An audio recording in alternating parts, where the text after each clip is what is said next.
मेरे mother professor थे English के अंदर और पंजाब में उन्होंने पूरी ज़िंदगी बच्चों को फ्री में पढ़ाया और उन्होंने मुझे एक चीज़ हमेशा बताई कि सोनू तुम कामयाब उस दिन हो जिस दिन तुम उस इंसान तक पहुंच पाओगे जो तुमसे किसी तरह की मदद नहीं चाह रहा। सो वो तुम्हारी कामयाबी का दिन होगा।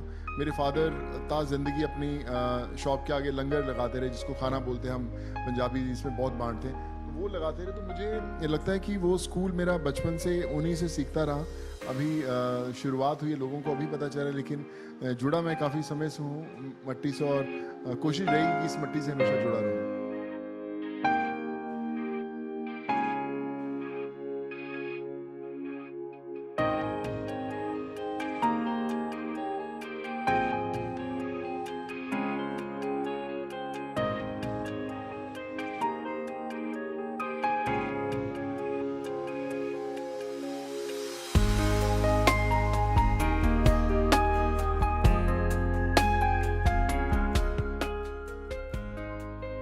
लॉकडाउन शुरू हुआ तो पता नहीं था, मुझे भी नहीं पता था कि कैसे काम करना है क्या। तो मुझे लगा कि कुछ लोगों को खाना बांट देना चाहिए और हमारा काम खत्म हो गया। मैंने भी कुछ लोगों को खाना बांटा और मुझे लगा कि काम खत्म हुआ। जब उसके बाद माइग्रेंट्स की मूवमेंट शुरू हुई और मैंने करीबन पहला जो लॉट था 350 लोगों का, उनको बैंगलोर भेजा था।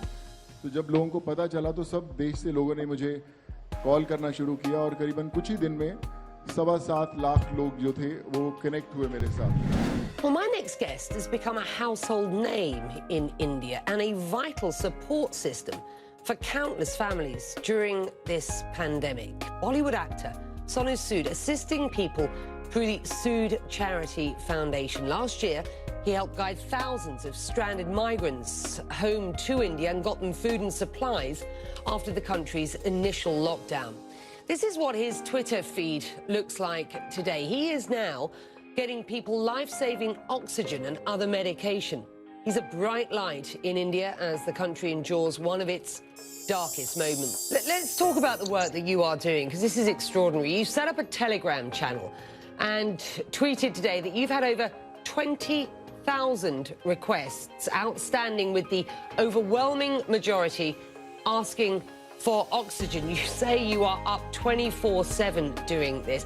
How did it get to the stage where Bollywood actors are having to find people, hospital places and provide oxygen? Surely this should have been the government's job. I'm sure the government must be doing their bit, but when I was sending migrants back to their homes, I connected with almost 1 million migrants, and all these people, when they had problems before the second wave began, they had problems with their education or whether they had the problems with their medical. So I was handling, and we did close to around about 7,500 surgeries, the most major surgeries, and then everyone knew that, okay, there's a name whom we can rely on. And my number, mostly everyone in the country, I still use the same number, and I get almost 80 to 90,000 messages on my social media for help. And obviously it's not possible for me to reach out to everyone, but I've got a huge team now whom I have never met in my life, but they're getting connected and they're trying to help. And now we have close to a bunch of 28,000 requests every single day, which we try to fulfill, but it seems next to impossible. And I feel that I wish I could do something, some magical trick. I should have a magical van where people get their beds that they want. That's what they deserve. Oxygen is what they deserve. And if you're not able to give them, I think somewhere we have failed, and I feel really, really helpless. And I wish I could do something for them. But I'm trying to do my bit, and I know it's not an easy job. But it will take some time. I would say to come out of it, it will take at least 15-20 days if we actually follow the rules and the whole country comes together to help each other.